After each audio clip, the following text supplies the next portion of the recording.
Assalamualaikum. Today's topic is language planning and policy.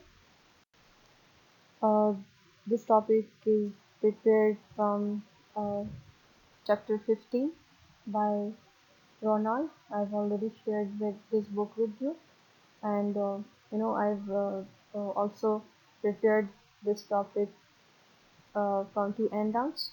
वो भी आपके साथ शेयर कर लिए हैं ठीक है तो you can easily find the reading materials in the book that was already provided to you or handouts से ठीक है okay let's come to the point language planning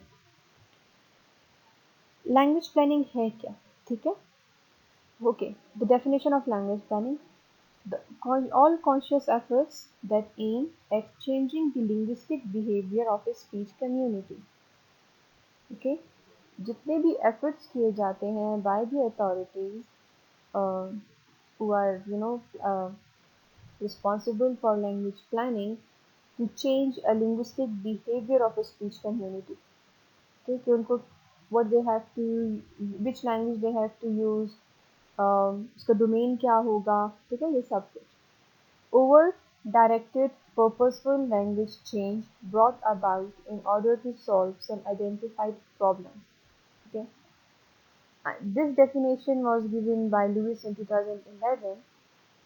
According to Lewis, the overt means direct, purposeful language change. That is,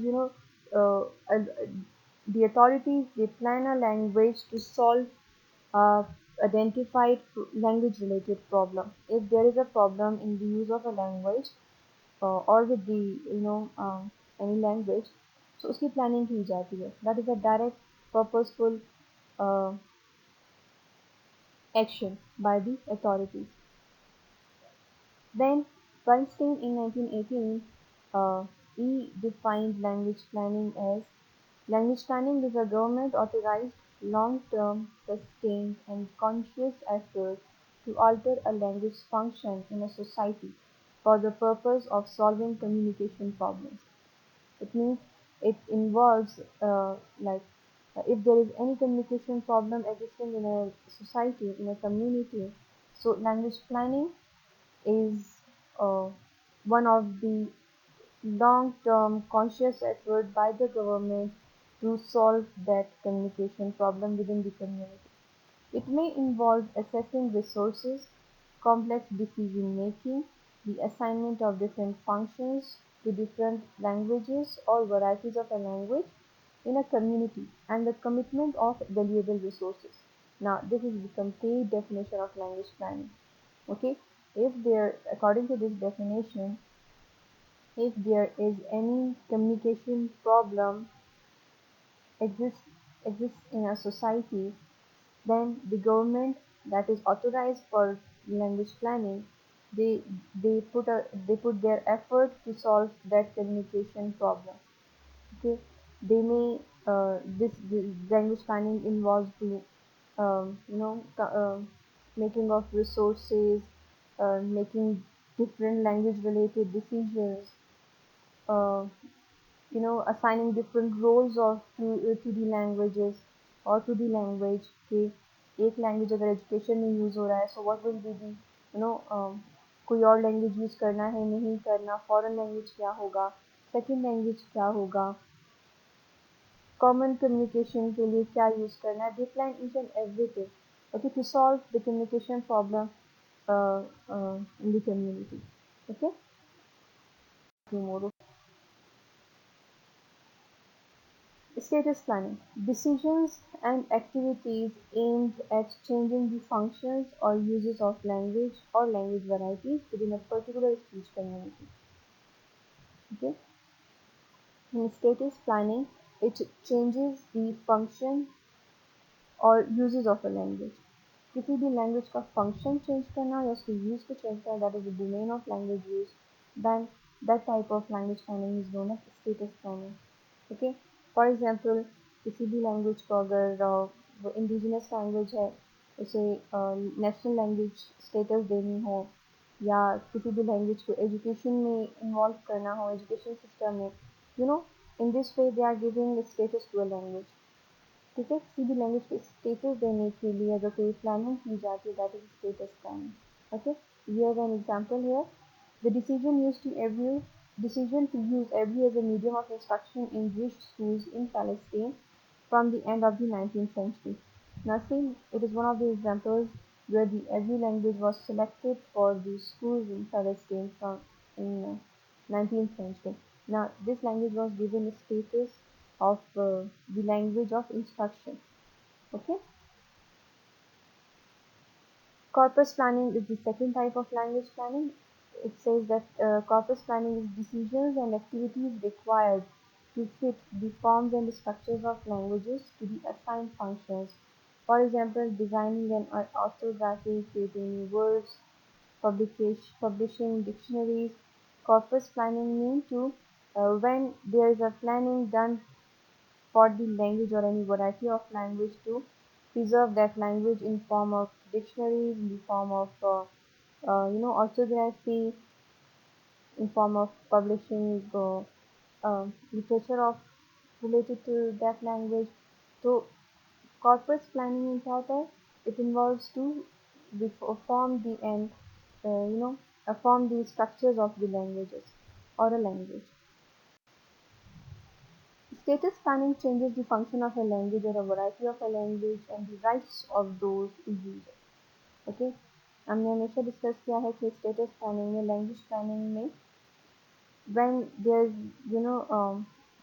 language को अगर status मिलता है तो automatically उसके users को भी स्टेटस मिलता है, सही है। So status planning changes the function of a language and the rights of those who use it. ठीक है, फंक्शन भी चेंज हो जाता है और जो उस लैंग्वेज के यूजर्स होते हैं, नेटिव लैंग्वेज स्पीकर्स होती हैं, उनके राइट्स भी मिलते हैं उनको। For example, when speakers of a minority language are denied the use of that language in educating their children, their language has no status. Alternatively, when a government declares that as for two languages rather than one of these alone will be officially recognized in all functions, the newly recognized one has gained status. These are different examples कि अगर किसी भी एक language को अगर officially recognise किया जाता है to for different to perform different functions, so it that language has gained status along with the native speakers. Status itself is a relative concept. It may also be improved or reduced by degrees and usually is.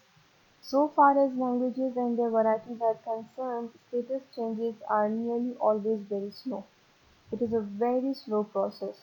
Okay, planning होती है and with the passage of time status is gained by the language and the speakers.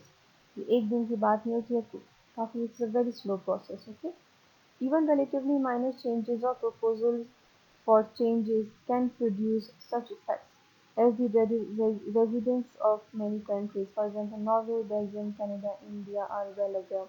Now, these countries they have given status to minority languages as well. They have two language policies as well in their country. They have given status to the indigenous languages as well. Okay, you can find the details related to these examples in your book. The second type of language planning is corpus planning. Corpus planning seeks to develop a variety of a language or a language usually to standardize it. Do you remember what is the definition of standardization? Okay, it is to provide it with the means for serving every possible language function in the society. Okay, society में languages को to perform maximum function in the society, they corpus plan the language. Okay. Consequently, corpus planning may involve such matters as the development of an orthography, that is the written form of the language, new sources of vocabulary, means compilation of different dictionaries and literature, together with the deliberate cultivation of new uses so that the language may extend its use into such areas as government, education, and trade. Okay, in corpus planning, it involves the development of orthography, new vocabularies, compilation of dictionaries and literature, publication of literature, and the use of the language is extended. अगर पहले वो सिर्फ market place में use हो रहा था या it was used only in their homes within the family among the family members. Now, after corpus planning, the government they extend the use of the language. For example, they may use it for the trade purpose. They may use that language in education system as a medium of instruction. They may start using it for official purposes as well. Okay. The third point is corpus planning has been particularly important in countries like Indonesia, Israel, Finland, India, Pakistan, and Papua New Guinea. Why? Because there are many indigenous languages जिनकी कोई भी corpus planning नहीं हुई. There are so many indigenous languages, native languages that they left, dictionaries, they left the orthography, उनका literature published नहीं है. So these countries need corpus planning for all the languages that exist in these. Now, there are four ideologies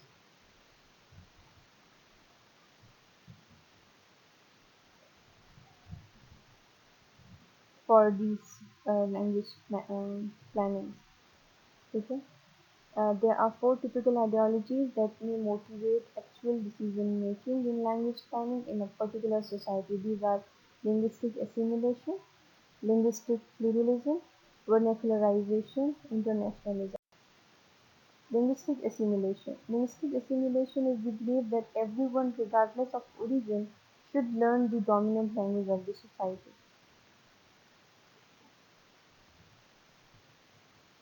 For example, France applied this policy to various people within its border. The United States also applied the policy both internally to my immigrants and externally in our possessions. Guam, where Cameroon was suppressed until 1973, and in Philippines, where instructions in the schools had to be in English throughout the period in which the United States ruled that country. A similar assimilist ideology prevailed in Puerto Rico until the 1940s, where the the dominant language was used by everyone. Okay, regardless of the minority की language है या majority language है, but it was the dominant language. People have to use it. उनके पास कोई और option नहीं है. ठीक है? Linguistic assimilation is practiced widely and in a wide variety of forms. Okay? Policies of Hellenization of Macedonian in Greece and of Russification in the former Soviet Union. Now, the linguistic assimilation, this is the ideology that is practiced widely, okay, and in all its forms. Like you can find this type of linguistic assimilation in most of the countries in this world. जहाँ the dominant language जो है वो it is used by everyone. Like in the case of United States, France, okay, ये dominant language use होती है उसमें. Minority language है या मेजॉरिटी की लैंग्वेज है ये वाली चीज़ उसमें कंसिडर नहीं की जाती. That is the dominant language and people they have to use it in all the domains of their life. Linguistic pluralism. Linguistic pluralism, the recognition of more than one language, also takes a variety of forms. What linguistic pluralism में क्या होता है कि more than one language is considered by the government or by the authority. It can be territorially based or individually based, or there may be some combination of the two. It can be completed or partial, or it can be complete or partial, so that all or only some aspects of life can be conducted in more than one language in a society. Examples are the countries like Belgium, Canada, Singapore, South Africa, and Switzerland. Vernaculization is the restoration or elaboration of an indigenous language and its adaptation as an official language. And whereas vernacularization is the restoration and elaboration of the indigenous language. and adaptation of that indigenous language as an official language. And we can find examples of vernacularization in countries like Indonesia, in Papua New Guinea, in Israel, in Philippines, okay, and in Peru, where they restored and elaborated the indigenous languages in their countries and then adopted those indigenous languages as their official language. Okay.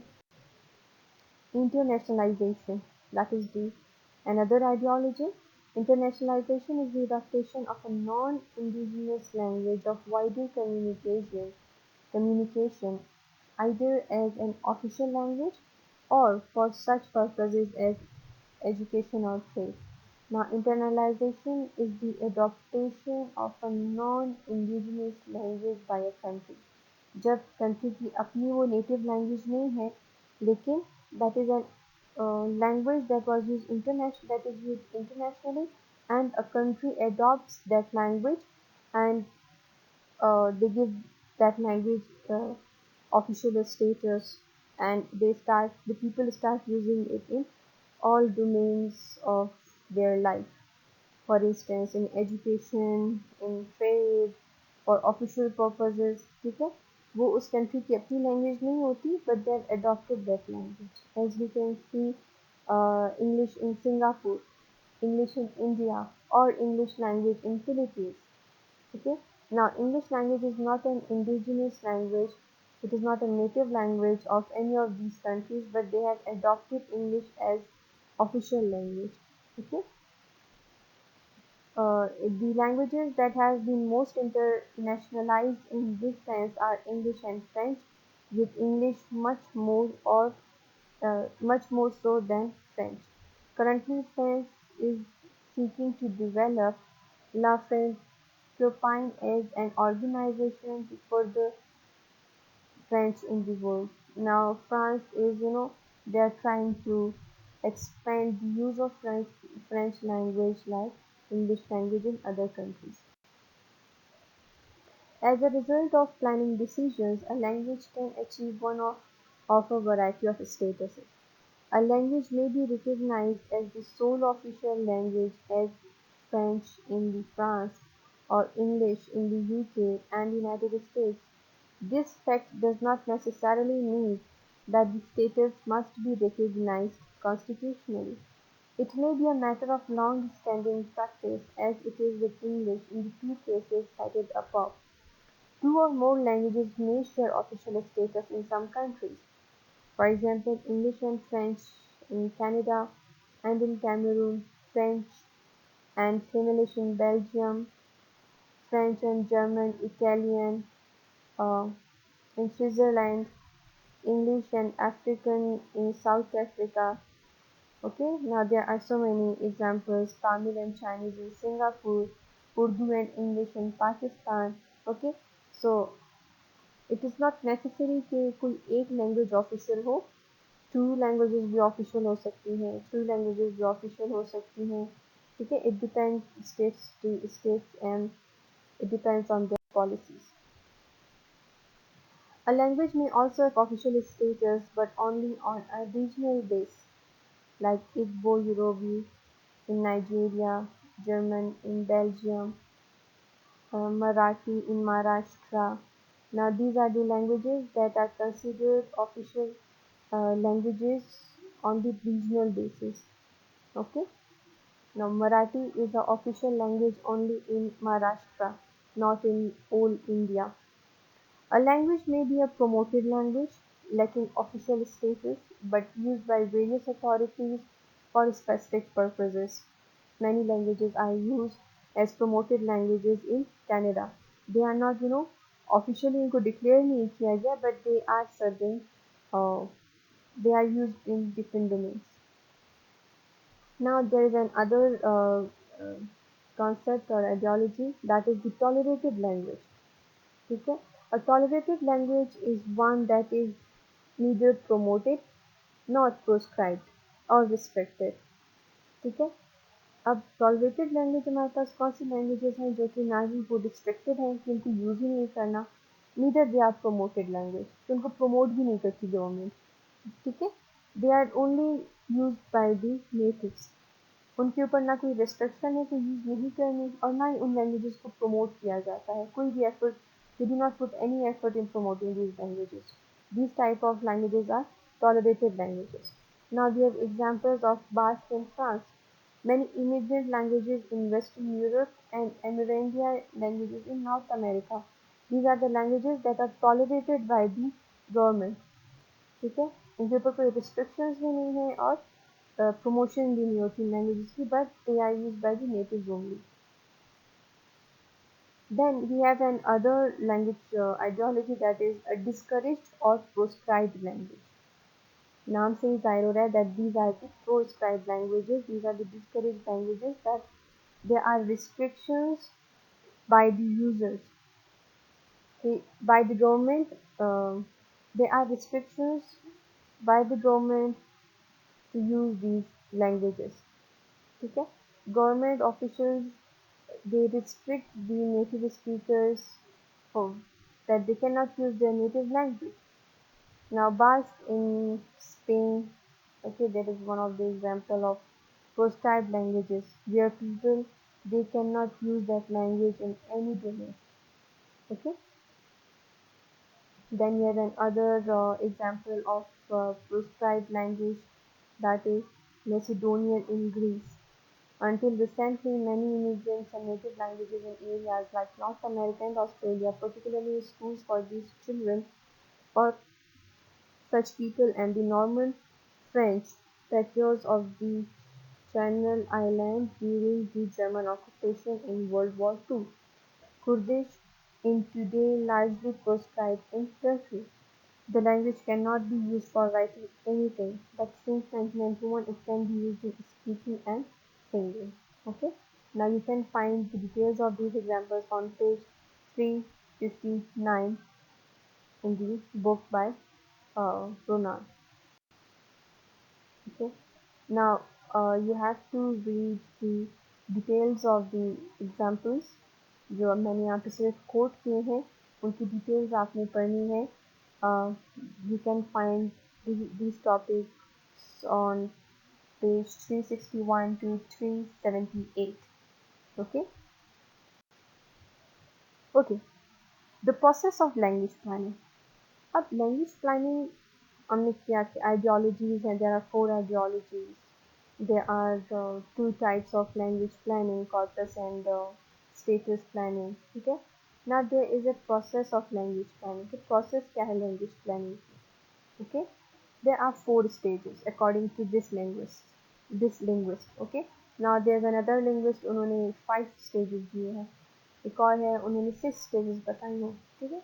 But these are the 4 basic stages, and these stages were proposed by Anna Yugin in 1966. Okay. The first step is of selection. The second step of the process of this process is codification.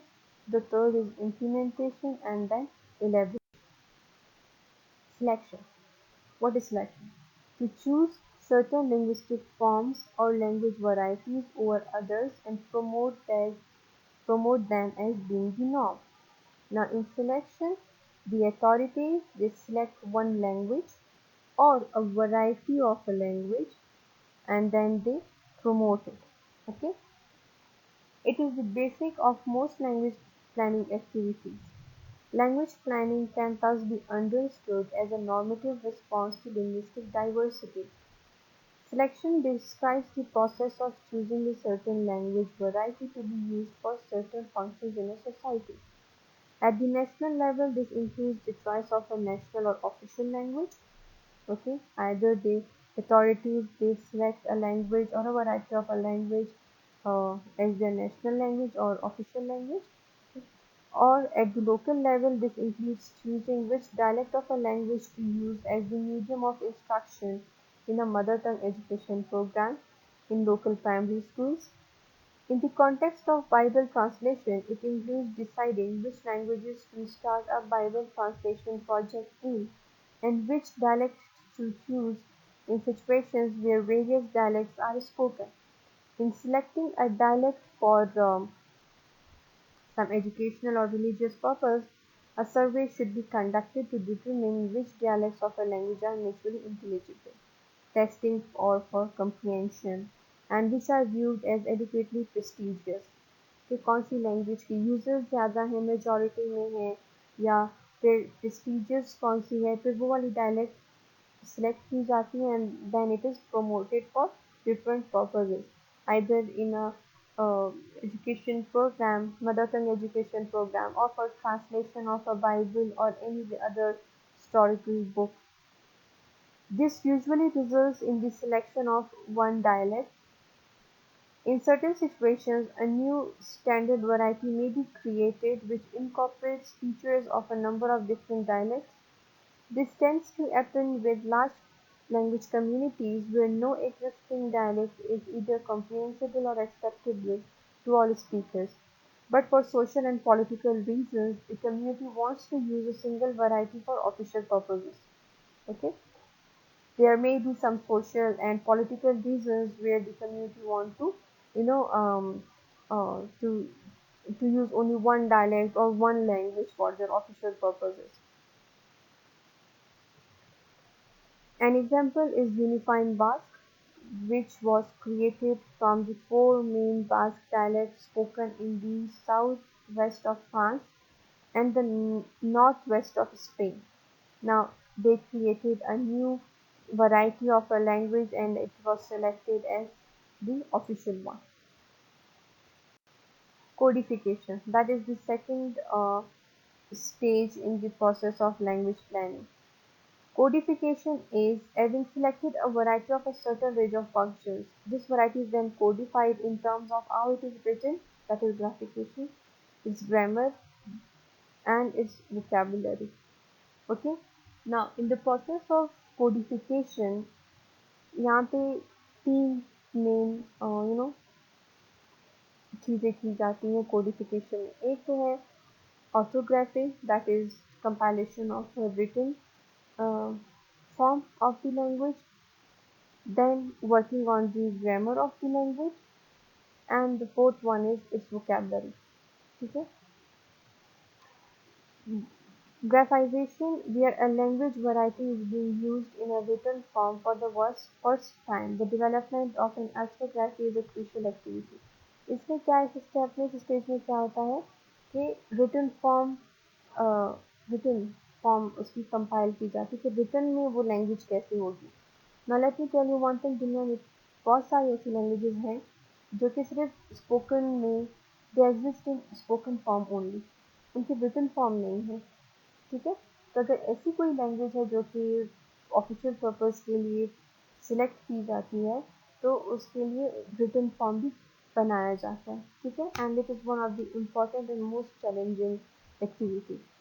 The orthography must adequately represent the structure of a language, including its phonology, as an alphabetic or syllabic system in situation. It must be easy to read and write. It must be acceptable to the community. For these reasons, orthography development should involve collaboration between linguists, literacy specialists, and community representatives. Okay. Now these three people should, work in collaboration to form the orthography of a language.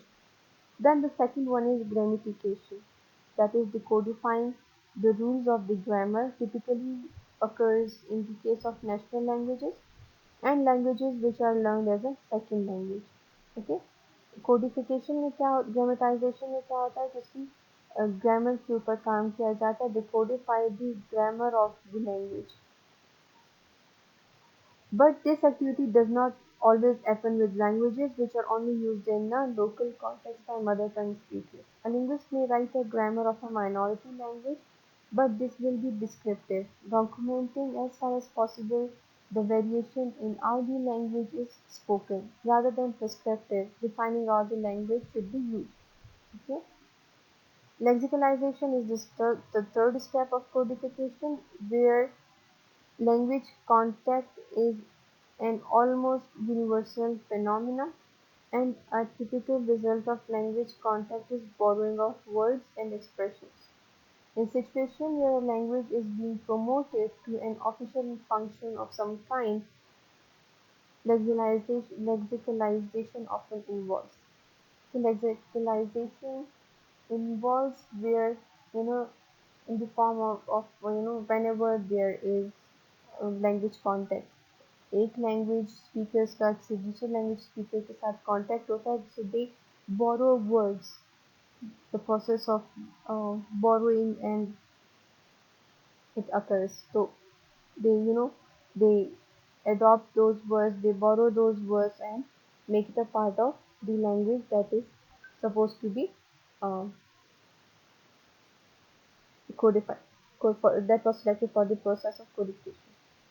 Okay, the last point is language planning and policies summary by Steve Nicol, making decisions about which words are authentically and which words are loan words. Authentic and which are loan words. This is particularly the case where language is associated with a particular ethnic or political identity. Then the third step is implementation. Implementation typically involves material production, that is book, newspaper, pamphlets, website, radio, broadcasting. Okay, यहाँ third step में क्या होता है, codification हो गई, ठीक है, तो इम्प्लीमेंटेशन का प्रोसेस होता है, इम्प्लीमेंट की जाती है उस लैंग्वेज को in different domains. Okay, either publications of books, newspapers, pamphlets, radio broadcasting इस लैंग्वेज में होती है, so more and more they use the language. Okay. Third line, this is usually done by the state in the case of national languages and by a combination of local communities through language committees or similar organizations, and government and or religious organizations in the case of local languages, so that local people they start using the language in different domains. Okay. Implementation can also include activities such as language festivals and other cultural events where the language is used. Incentives, for example, bonuses or promotion for teachers and civil servants who learn the language. Okay, that is another technique to promote a language. They give different trainings to the teachers in that language to promote the language in different domains, and laws requiring the use of the language in certain situations. Successful language development projects usually involve a wide range of implementation activities. Okay, जब एक stage पे authorities को पता चल जाता है कि implementation successful हुई है, देन दे एक्सपेंड की areas of language use, activities को एक्सपेंड किया जाता है ताकि मैक्सिमम लोग उस लैंग्वेज को एक्सेप्ट करें, यूज़ करें, and they learn. The last one is stage is elaboration. Okay, elaboration, also known as modernization, it covers all aspects of corpus planning, which the language is developed to meet the needs of modern society. One important art is the development of new vocabulary, that is the process of lexicalization, where a language adopts more and more words to, fulfill the gap. In particular terms of technical items such as mobile phones, computers, new words may already be in use either by borrowing from another language extensions of meaning of existing words. In elaboration, or you can also say in modernization, the language adopts, borrow new words from other languages. New vocabularies are adopted by the language from other languages to fill the gap in a language and also to survive in the world. Okay. If you have any question, students, you may write down your questions on your notebook और फिर वापस से पूछ लीजिएगा.